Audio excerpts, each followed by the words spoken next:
Welcome into TYT Indisputable. It is Adrienne Lawrence and I am filling in for Dr. Rashad Ritchie, and we have some incredible news for you today. And we also have an amazing co-host guest today. We're talking about Kyla Frank, that's UN-PAC National Student Organizing Manager. We are excited to have you here, Kyla. Thank you, excited to be here.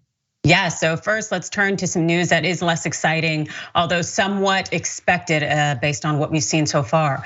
Turning to Kentucky. The lone Kentucky police officer who was charged in connection with the botched police raid that killed 26-year-old Breonna Taylor as she slept in her own home in March 2020. Well, he has been acquitted of all charges. Brett Hankison, a now former Louisville detective, let's put up his picture here. Yes, he had been fired for shooting blindly during the raid that killed Taylor. And when asked during the trial if he did anything wrong at all, well, Hankison said absolutely not. Let's turn to what the AP has to say. So Hankison, 45, has been charged with 3 counts of wanton endangerment for firing through sliding glass side doors and a window of Taylor's apartment during the raid. Multiple bullets pierced the wall of a neighboring apartment, and prosecutors said Hankison endangered the lives of a pregnant woman, her young child, and her boyfriend who lived there. Hankison's attorneys never contested the ballistic evidence, but said he fired 10 bullets because he thought his fellow officers were being executed. One of those officers, Sergeant John Mattingly, was hit in the leg by a bullet from a handgun fired by Taylor's boyfriend, Kenneth Walker, who said he thought intruders were breaking in. And apparently the jury here sided with Hankison, believing essentially that he thought his fellow officers were under siege. And this is essentially what we know about the deliberations that just went down yesterday. The panel of 8 men and 4 women delivered its verdict for Brett Hankison about 3 hours after it took the case, following closing arguments from prosecution and defense attorneys. That's right, just 3 hours of deliberation. That really makes you think whether they fully considered the evidence before them. But also bear in mind that none of the officers involved in killing Taylor were actually charged with her death. Also, Hankison did not fire any of these bullets that killed Taylor, but with his acquittal, essentially what we know is that this likely closes the door for prosecuting the officers involved in the raid at the state level, because this acquittal here was for state charges. There is an ongoing federal investigation right now by DOJ looking into whether this botched raid was a possible civil rights violation when it comes to Taylor's rights, and also whether the police department there in Louisville has bigger problems. That entire department is under investigation by the feds right now. But still, this acquittal here, it seems to leave very little hope for Taylor's loved ones. Let's look at what Taylor's mother did in response to the verdict. So Taylor's mother, Tamika Palmer, and a group of friends and family, they left quickly without commenting after the verdict. Hankison did not appear outside the courtroom after the verdict was read, but his attorney, Stuart Matthews, said that he and Hankison were thrilled and asked what might have swayed the jury. Well, Matthews replied, "I think it was absolutely the fact that he was doing his job as a police officer." Doing his job indeed by spraying bullets into homes, knowing there were people living there beyond just the individual that he was going there to execute the warrant for. Yeah, so we have to remember though that this case, it didn't center Taylor at all. And with the prosecution's presentation of the evidence, we got to see that. Essentially what we know is that prosecutors stressed in opening statements that the case wasn't about Taylor's death or the police decision that led to the raid. Jurors were shown a single image of her body, barely discernible at the end of the hallway. Taylor had been settling down for bed when officers arrived at her door. She was shot multiple times in her hallway, and she in fact died at the scene. Let's go ahead and take a look at these men who did kill Taylor, the ones whose bullets were responsible for her death. We have Mattingly, pictured on the right, and Officer Miles Cosgrove on the left. Now, neither of these men testified at Hankison's trial, essentially pleading the Fifth Amendment in light of the ongoing FBI civil rights investigation. But we have to ask ourselves, really, was this verdict shocking? And for a lot of people there in Louisville, it was not shocking at all, because we have not seen justice for Breonna Taylor. And why we would think it would show up now is beyond us. Let's go ahead and see what the local said. So Siddiqui Reynolds, president and CEO of the Louisville Urban League, said the verdict didn't surprise her. Black residents of the city, she explained, had already been experiencing a certain amount of frustration because no officer had been charged for Taylor's death. Louisville Mayor Greg Fisher said the verdict added to the frustration and anger of many over the inability to find more accountability for the tragic events of March 13th, 2020.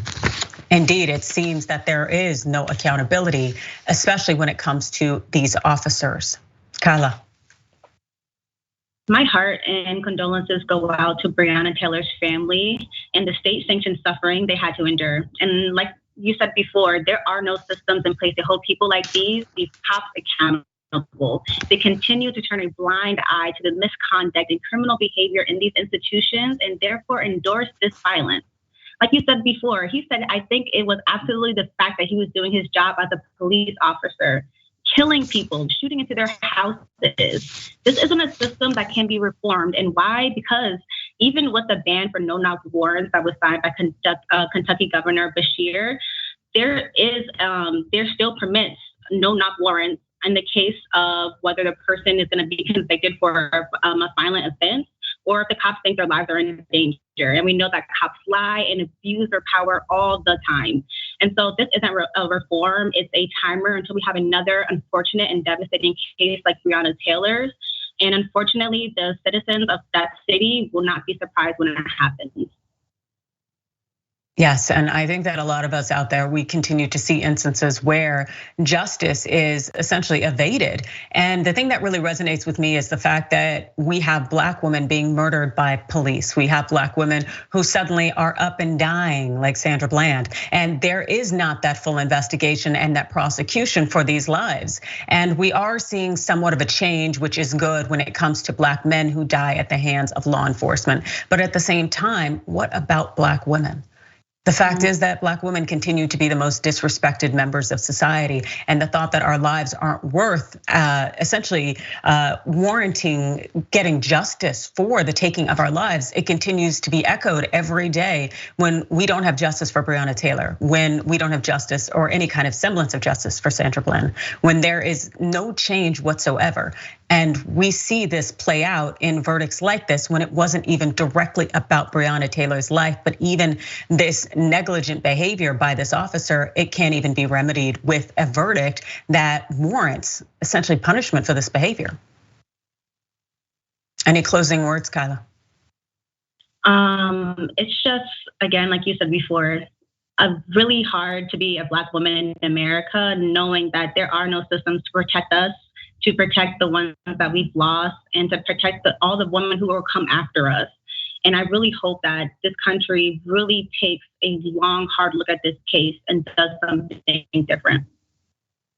Yeah, we will see. It is in DOJ's hands now, and let's hope that justice is done at the end of the day. But hey, I wouldn't be surprised if it's not.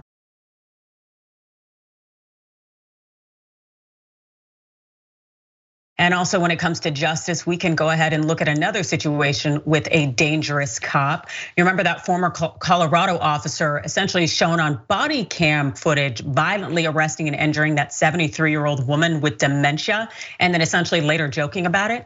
If you don't remember, let's go ahead and play that video to jog your memory.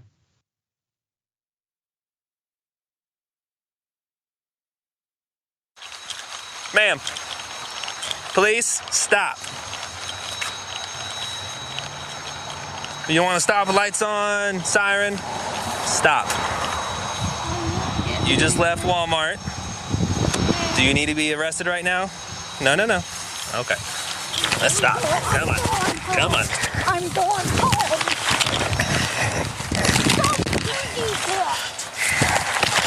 No, on the ground. Stay on the ground. I'm going home. On the ground. On the ground.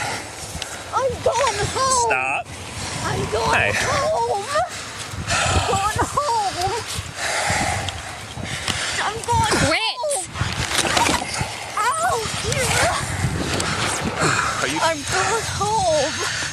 No, you're not.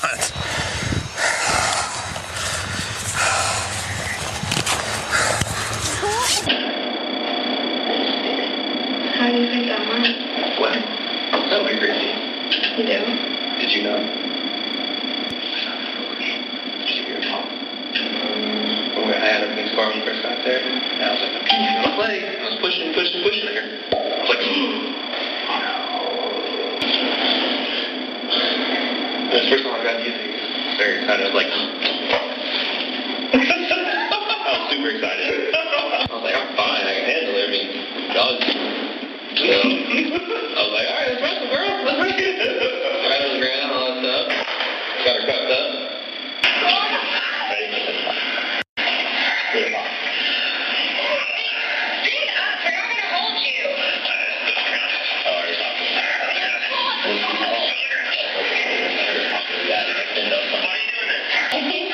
This is great. I hate it. I love it.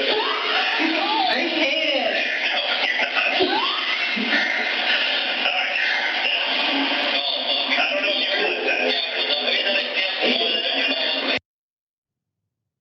The officer that tackled that now 75-year-old woman with dementia, who was approximately 100 pounds, that was Officer Austin Hopp. He pushed that woman to the ground, broke her arm, joked about it afterward, the sound of her injury. That's what he was doing with his friends. Well, essentially, he was facing a mandatory sentence of 10 to 30 years. And of course, he now got a sweetheart deal, dropping it from 2 to 8 years. That's right. He did resign from the Loveland Police Department after a brief investigation into his case. But you know what? Let's talk a little bit about how this sweetheart deal played out. So what we do know is that Hopp was initially charged with assault, attempting to influence a public servant, and official misconduct. After Wednesday's deposition, Austin Hopp now faces up to 8 years in prison when he's sentenced in May for second-degree assault, although the judge had the discretion to sentence him to probation or a halfway house. He'd face a mandatory prison sentence between 10 and 32 years under the original, more serious assault count he was charged with. Now, Garner's daughter-in-law, Shannon Stewart, she spoke during the court Wednesday on behalf of the family and said that when they first met with prosecutors last May, they felt the charges were appropriate. This is at the heightened level. And they had one request, which is no plea deal. I'm really disappointed that the district attorney would offer a plea, said John Stewart, who is Garner's son, last week. Now, caught off guard, shocked, disappointed, definitely. In court, Shannon Stewart said that they felt the deals were typically offered if there wasn't enough evidence, which the family said was overwhelming in this case. Prosecutors countered by saying that they were not at all concerned about their ability to prove the case, and instead the decision was based on multiple factors and still provided accountability, although with less severe sentencing. Now, Hopp had also been charged with attempting to influence a public servant, a felony, and official misconduct, a misdemeanor. Those charges were not included in the plea deal. This really sounds like he got off easy, or at least is going to definitely get off very easy here, despite the fact that we saw what he did was completely out of line, unnecessary, and violated that woman's rights in every respect of the word. Kyla. Absolutely disgusting and terrifying behavior that should make any fund and shield police. And let me just repeat the damage and harm to dementia. They scratched and dislocated her shoulder. She had a bloody nose, contusions on her knees, and a mental health deterioration. I ask everyone again, is that a system that you want to support?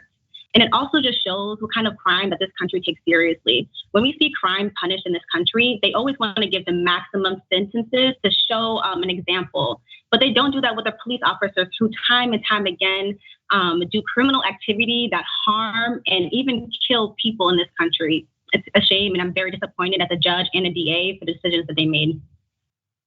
Absolutely, that woman was clearly struggling from something that is completely obvious in her demeanor. Also, everyone knew in that community that there was an adult living facility for individuals who have certain issues and disabilities and struggles. And so the fact that that officer would have approached this woman the way he did, it really shows that he abused his power here. And then also seeing him try to essentially manipulate the system and now to be the beneficiary of a plea deal. It really speaks to how broken our system is. And it really does tell us, as you noted, Kyla, essentially who really gets the punishment and who gets the breaks here.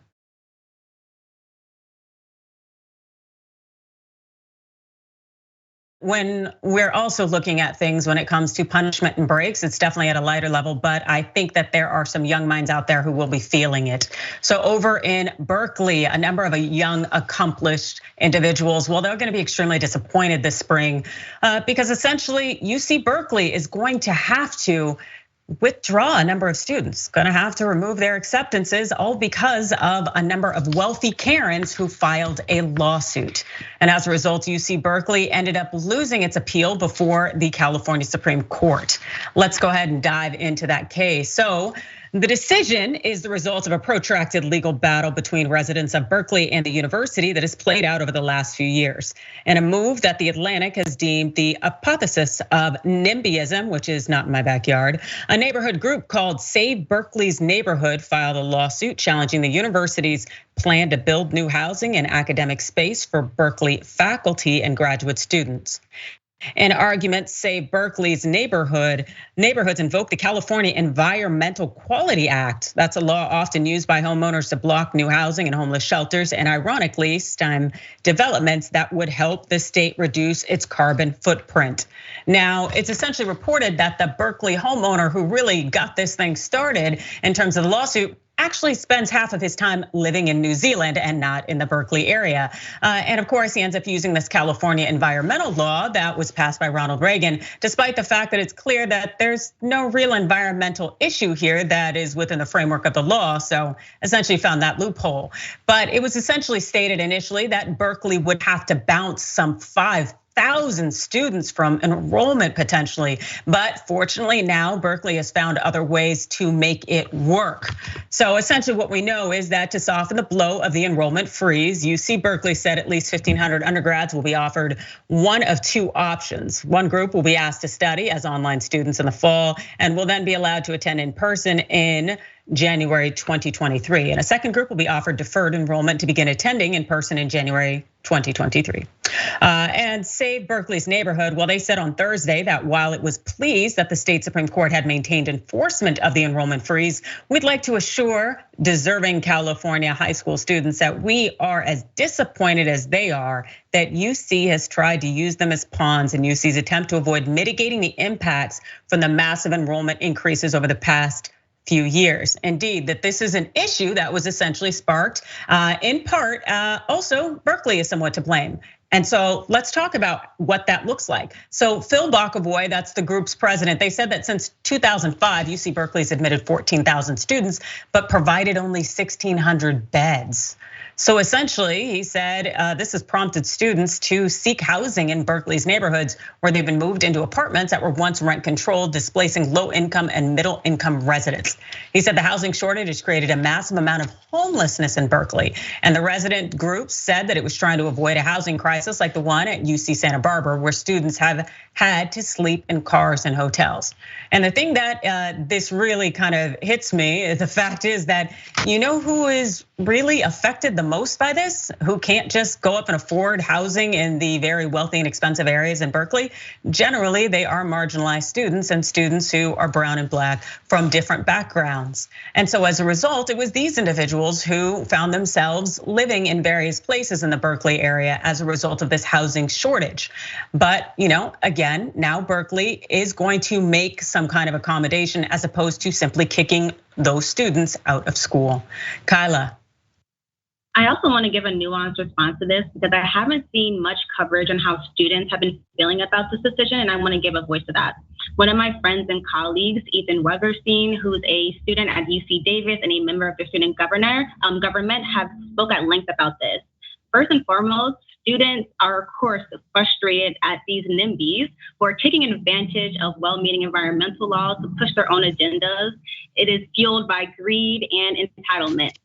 Students are also frustrated with the universities of California because if they are serious about providing quality education, that includes ensuring students have access to affordable housing.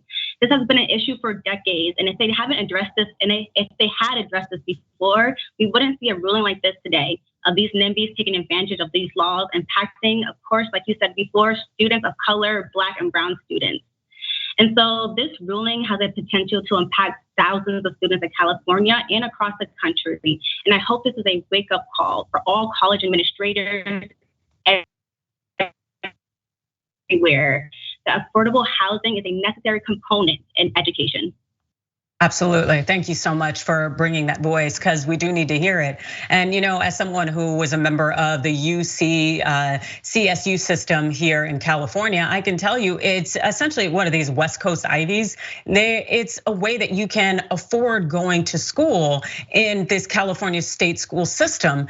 And that is opportunity there. But the fact is, as Kyla has pointed out, if you don't provide housing, then how is a student going to excel in their studies if they're worried about where they're going to lay their head? You can't necessarily just be taking money from students and not be providing them with opportunities to also live, because we also do know, despite the fact that this is a state school system, it still enjoys the revenue source that is the education college system.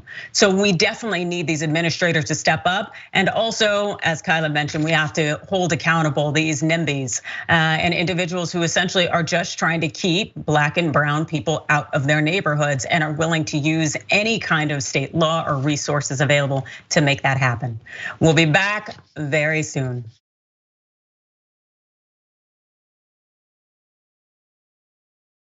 It's Adrienne Lawrence for TYT Indisputable, filling in for Dr. Richie. And I need to know, are you guys watching the watch list? Because you should be. That's with JR Jackson. It's live weekdays, 12 Eastern, 9 Pacific. Find out what stories you should be paying attention to in news, politics, culture, current events, sports, and more. This is a 10-week series, so go ahead and show some love for JR. Hit it up, youtube.com/watchlisttYT and facebook.com/watchlisttYT.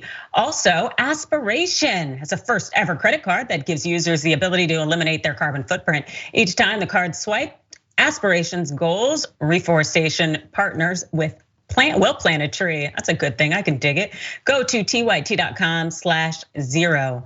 Also, there's a new podcast coming to TYT on Monday, March 7th. That's right, here are a few clues. This person has been a guest on Indisputable, and her show features other progressive comedians, experts, and activists. Do you think you know who it is? Please do let us know in the comments. Also coming up, it's Ben Carollo's brain is out of this world. So make sure to join her today on Galaxy Brain as she talks through important stories of the day. Tune in to twitch.tv/TYT after Indisputable at 4 Eastern, 1 Pacific. So many great things going on. Also, gosh, let's hear what you all have to say. I like this. Oh yeah, so as far as the ex-cop who was cleared in the shooting during Breonna Taylor's raid, let's see, this is Beer Dragon says doing his job as a badge murderer. Yeah, there, fixed it for him. There you go. Mickey C, the silver-haired dragon, he thought, didn't know. He fired 10 bullets because of what he thought, but couldn't confirm. How many times have we seen cops shoot first, ask questions later? That's a really good question. Yeah. All right, so about the cop who broke the arm of the dementia patient, Greyhound Dragon says, what about the other cops who were laughing and rewatching the video and fist bumping? Yeah, it's a good question. Yeah, I would like to think they are just as responsible for the nonsense as he is. Exactly. Cray Cray Souffle, what garbage bags with badges? Imploded Brainy, when a cop or any public servant has committed a criminal act, they should be held to higher standards and get stiffer sentences than civilians. I couldn't agree more. It's like you're the one who's supposed to be enforcing the law. You have a higher obligation. So yes, agreed. Oh. All right, so also about that ex-cop who was cleared, YouTube super chat, James Don says, shake my head. They charged the person who missed her shake my head. Think about it. Yep, in terms of the one who missed hitting Breonna Taylor.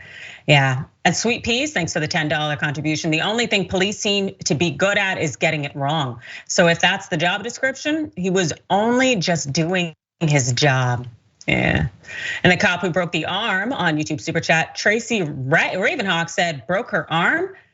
Bad Brad, neither one of them has enough common sense to see that something could be wrong. Yeah, it's good point. And UC Berkeley freezing enrollment. Well, let's see, on and on it goes, AKA Shade Dragon. I've been a student sleeping outside before. That's right, yeah. And these colleges do this on purpose, said Prince of Judah 79. Good point.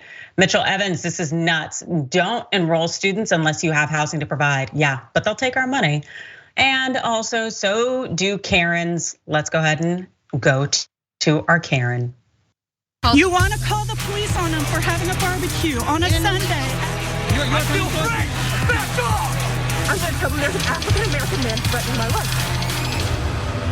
She did not change her clothes. She was horrified. The look on her face when she looked at me. Don't tell me how my daughter was. My daughter was completely fine. She said, "Can I just change right here?" Do you think that having your child get down to changing clothes in public is okay for your child? I happen to think it is horrible. She was in leggings. Do you know what leggings are? Do you know what leggings are? All right, ma'am. You work here. Do you know what leggings are? Are you stupid? Why do you act stupid? Act stupid? You are acting stupid. You're talking to your employees like my daughter was back there naked. No, she was naked, not. But she was get in leggings changing clothes. She was in leggings and a sweater. Not appropriate. She tried on a pair of pants over her pants. Not appropriate. That is appropriate. Not appropriate. How is that not appropriate? Have you seen the people that shop in this store? The skeezy men that shop in this store? I don't care. The skeezy women? She was in leggings and a sweater. Then you're exposing your child to I wasn't exposing my child to anything. Yeah. Don't talk to me about my parenting. Yeah. I was not exposing my. That was That was not a good call. It absolutely is not. I am an incredible parent. I don't even care. Your opinion means nothing. Not a good call. I'm just telling you. If my she was opinion not means back nothing, there why are you because you're talking to all your employees about it. I watched you. I do teach them how to handle She was not naked. She was in leggings. Shut up here. I don't need you yelling. I will be calling corporate. I don't need you yelling. I will be calling corporate. And I will let them know that you had your daughter changing her clothes on the. All right, so yeah, these people is really something special. So that was a Burlington Coat Factory employee. Yeah, that's the Karen who essentially gave this mother a hard time for essentially allowing her daughter to try on a pair of pants over her leggings. Yeah, I wear leggings regularly. They're nice, they're comfortable, they're easy, and they are pants. And so to have this young lady essentially make it easy on herself by just pulling some pants to try on over her leggings, it seemed very, efficient, but apparently it was something that was inappropriate for this employee, Karen. Kyla, what are your thoughts? Well, first, we usually see these stories from the other side, from this perspective of workers, but I guess this Karen has some time today. There definitely needs to be a standard for how we interact and treat our service workers with patience and respect. But that standard should be a two-way street. And Miss Karen was totally out of line. I hope that mother calls corporate. I hope that Karen is fired for the way that she not only talked to that woman, but just overall treated her. And hopefully she learns her lessons and learns to treat people with a little bit more respect. Absolutely. Like this was a situation where it's like, of course, yeah, I would call corporate too. Are you out your mind? Number one, you're gonna come at my kid for trying on clothes, and this thought that her leggings in some way make her sexually suggestive to the men in the store. No, the issue is with the men. If they're gonna look at this girl and all of a sudden become aroused, that's a them issue. That's not a her issue. And so it's like, I think it's interesting when people try to tell other people how to parent, but also when they just act a fool. And I really hope that this Burlington employee was checked 1 or 2 times for trying to parent that girl's mother. No. Nope. And there are other people out there who do need some parenting, one particularly in Florida. Essentially, the Florida Surgeon General, Dr. Joseph Ladapo, made claims on Thursday that masks didn't save lives during the COVID-19 pandemic and criticized doctors who recommended or mandated wearing masks. Watch this. And it's still happening where people are still holding up the illusion that these things save lives. These things are not saving lives. What saves lives, frankly, is freedom to speak and freedom to find truth. What saves lives is immunity,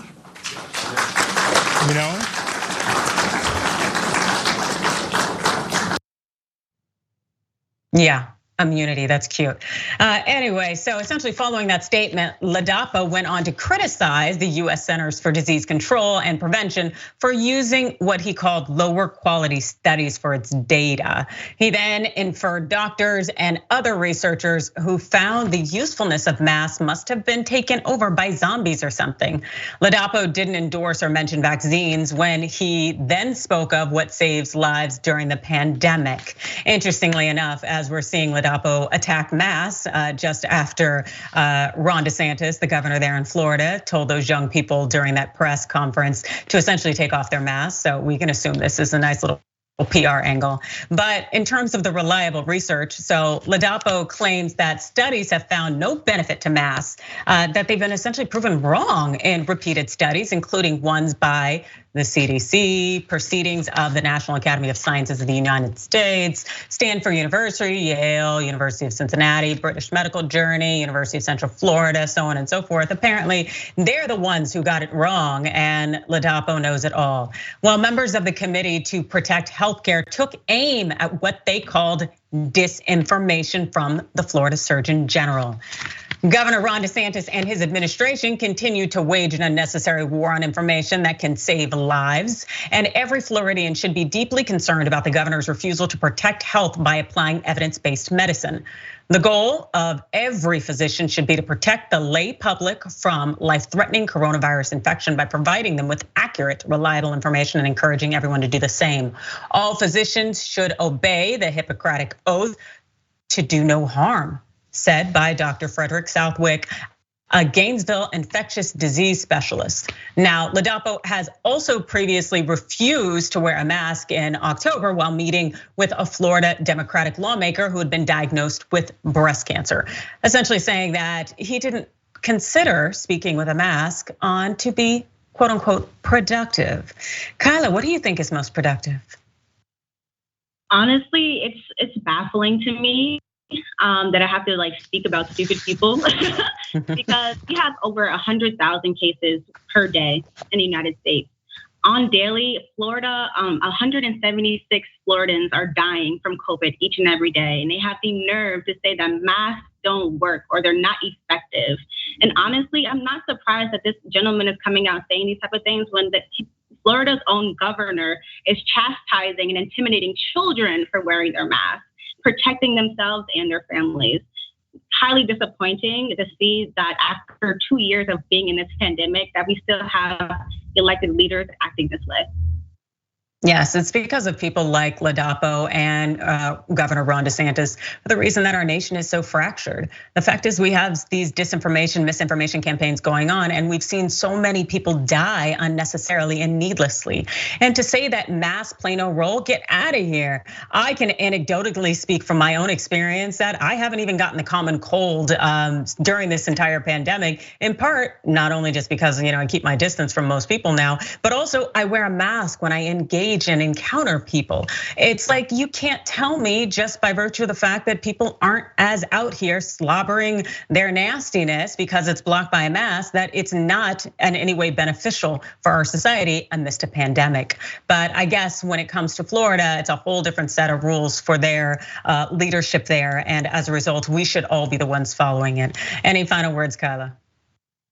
Just that the conservative contradictions of people like Ron DeSantis and other anti-vaxxers really show us who they are and what they believe, which is absolutely nothing. The whole anti-vax movement was about freedom of choice, quote unquote. That's ironic in itself. But I just don't understand that DeSantis would use his position to continue to push out misinformation that again results in people losing their lives.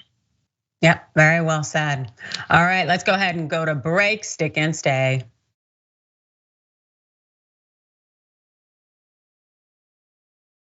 Welcome back to Indisputable. It's Adrienne Lawrence. Let's see what y'all got to say out there on the web. So TYT members at TYT.com. Mickey the Silver-Haired Dragon, as far as that Karen goes, says, if I'm understanding the issue, I believe that the mother was in the right. If the girl was wearing leggings and a sweater, then she was not exposing herself. People wearing leggings all the time, and there's nothing wrong with her. Couldn't agree more. I don't know why that Burlington employee was so invested in thinking that young lady was nude.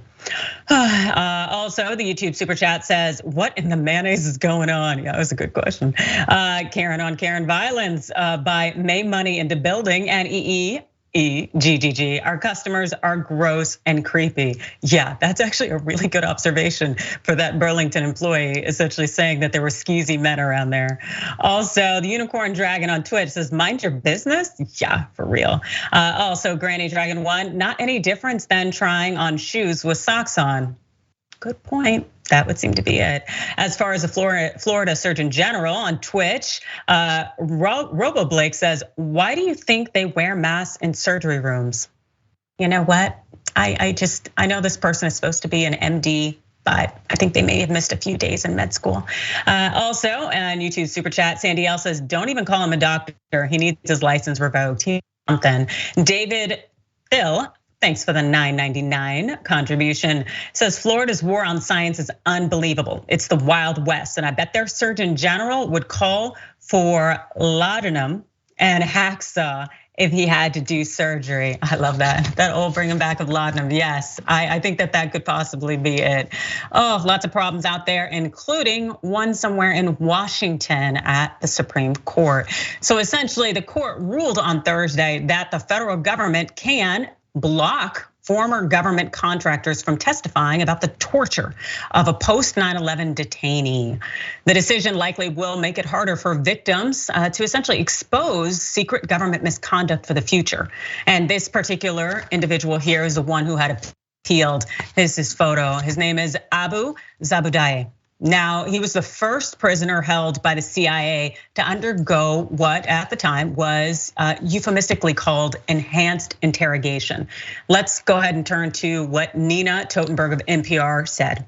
So essentially during one 20-day period, this man was waterboarded 83 times, 24 hours a day. And during that period, the suspected terrorist was also slammed against walls, put in a coffin-like box for hours at a time to stimulate live burial, and subjected to something the government called rectal rehydration. In the end, the two CIA contractors who supervised Zabudai's interrogation concluded that they had the wrong man. He was not a high-level Al-Qaeda operative, as the CIA had thought. Indeed, that they essentially terrorized this man and they had the wrong person. And I am without a doubt butchering his name, but can you believe this? And so now in trying to get that information, the Supreme Court is essentially saying, no, we are going to block it from public disclosure. But when we talk about public disclosure here, we need to bear in mind that essentially, as Nina Totenberg has written, all of this has been publicly documented by a lengthy Senate Intelligence Committee report, the European Court of Human Rights, widespread press reports, and disclosures by the two CIA contractors who supervised to torture. In fact, the CIA did allow the now former contractors to write and speak extensively and even testify in limited circumstances about the enhanced interrogation program. But when his lawyers subpoenaed them, the US government blocked the move by invoking the so-called state secrets privilege, a doctrine created by the Supreme Court in 1953 that allows the government to shield evidence harmful to national security. In this case, both the Trump and Biden administrations argued that even though the information about the torture programs is widely known, confirming the existence of CIA black sites. Yeah, this is it. In Poland, that essentially would jeopardize the US government's relationship with foreign intelligence services. So the Supreme Court ruled, as the majority said, in 7-2. It was a very fractured opinion, but essentially it had 4 different separate opinions on the majority side and a furious dissent. And I know that you know Sotomayor was likely a part of that dissent. But also we have to bear in mind that the outgoing Justice Breyer wrote the opinion. And so when he wrote the majority decision, he set out narrow grounds for siding with the government. But he added added, "We do not decide here whether a different request filed by might avoid the pitfalls of this particular case. Indeed, at oral argument, the government refused to say whether it would allow the appellant to now detained at Guantanamo Bay to testify himself about his interrogation. Only Chief Justice Roberts joined Breyer's opinion in its entirety. Justice Clarence Thomas agreed only on the end result and refuted the idea that judges should play any role in reviewing secret material. Kavanaugh and Barrett also filed a separate concurring opinion, and Kagan wrote that she largely agreed with Breyer's analysis. She would not have dismissed the case, but would have allowed the lower court to see if there were other ways of avoiding disclosure of secret material. Now, Gorsuch was pretty pissed. In an angry dissent joined by liberal Justice Sonia Sotomayor, he emphasized a long history of the government invoking national security to shroud major abuses. Here, the government really wants to avoid further embarrassment for past misdeeds, Gorsuch concluded. But as embarrassing as these facts may be, there is no state secret here. This court's duty is to the rule of law and the search for truth. We should not let shame obscure our vision. Now, this man at the center of Thursday's case, he has been in custody now for nearly 20 years. Nearly 20 years. And we have to bear in mind that he's just looking for information that's been provided everywhere else to be provided directly from the government itself. Now, since 2006, he's been at the US base at Guantanamo Bay in Cuba, and he remains there despite having been cleared for release. There are just 39 prisoners left at Guantanamo, where the price tag is $13 million a year for each prisoner. 20 have been cleared for release, 12 have been charged in 9/11 related cases, and the remainder have not been charged but are considered too dangerous to release. This seems like, it makes us look really bad. The fact is that the Supreme Court couldn't even get it together to acknowledge the fact that this information is out there already. It's been provided by many different sources. There have been books written about it. There have been movies on it, but the government is still trying to claim that there are state secrets. Kyla? I think it's really important to contextualize this case with recent national events. The United States government has taken the moral high ground in the Ukrainian-Russian war and has continually condemned Russia for practices such as the military imperialism and torture of prisoners. Yet these are the same tactics the US continues to take part in and cover up. Hypocrisy aside, it also raises the question of whose torture do they deem acceptable? And no surprise, it's the continued torture and subjugation of Black and brown people. I just want to be clear that both Russia and the United States governments are rife with corruption and federally and internationally approved violence. I condemn both of them for it, and I hope that the victims of each nation will receive justice for their treatment. I hope that the two justices who ruled against the trying to cover all this up continue to advocate for changes within our justice system, because again, this is completely deplorable. I am definitely ashamed that our country has taken this stance, and my heart and condolences just go out to that man who was wrongly convicted and tortured. Yeah, well, not even convicted. He's just being held there and tortured. And the fact that they've identified that he wasn't essentially a spy in any way, and these things that they did to him, that has to change your entire fabric and makeup as an individual. He was tortured for hours and hours upon a day. And the fact that all of the information's out there and it's been provided by numerous sources and is available from numerous sources, yet still the government is arguing, nope, state secrets. And also let's bear in mind that Gorsuch, conservative Gorsuch, is on the side of saying, no, this ain't right. Come on, It's like the moral compass. Where is it when it comes to the court? It really speaks to our level of willingness to conceal our misdeeds and our misconduct when it comes to engaging with individuals who are foreign nationals. It just, wow, it speaks volumes.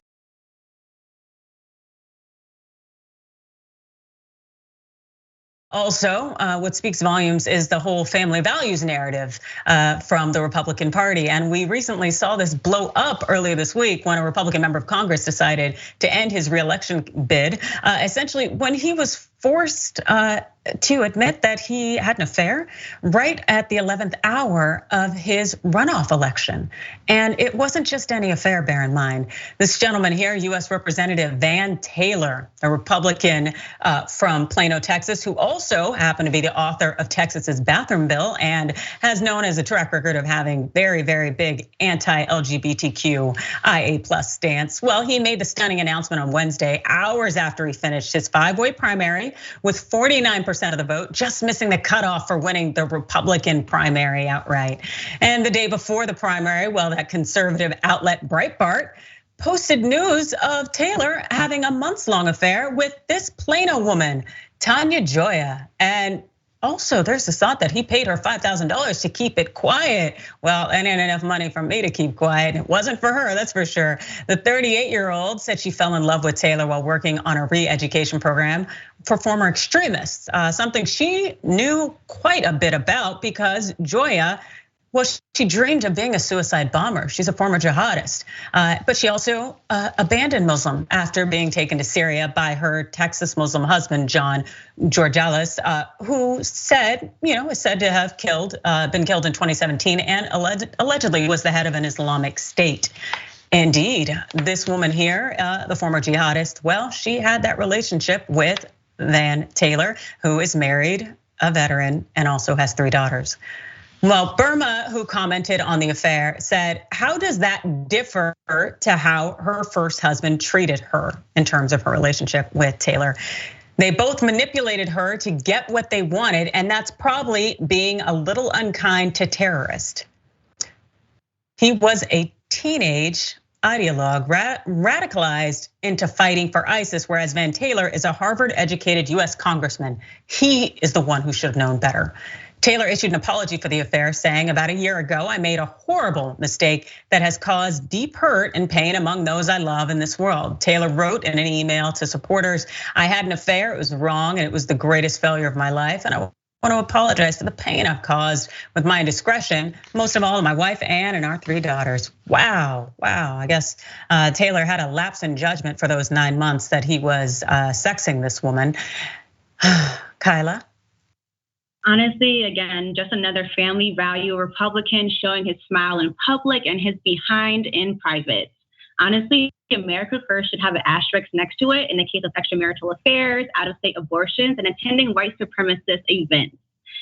Truly disgusting behavior on his part, but again, I am not surprised. These people are full of contradictions. They're full of falsities, and yeah, I totally condone his behavior, and I'm glad he dropped out. He definitely does not deserve to sit at any type of elected office.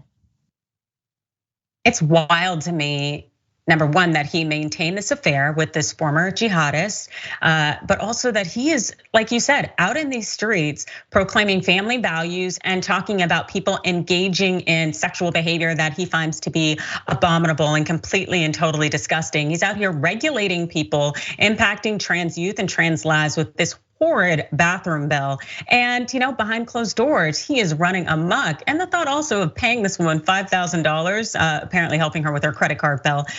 Come on, what's that gonna pay for her silence? $5,000, yeah, right, nobody got time for that. There's a reason that this woman ended up sharing the information she did with Breitbart, because I'm sure they paid her more. I just don't understand some of these men.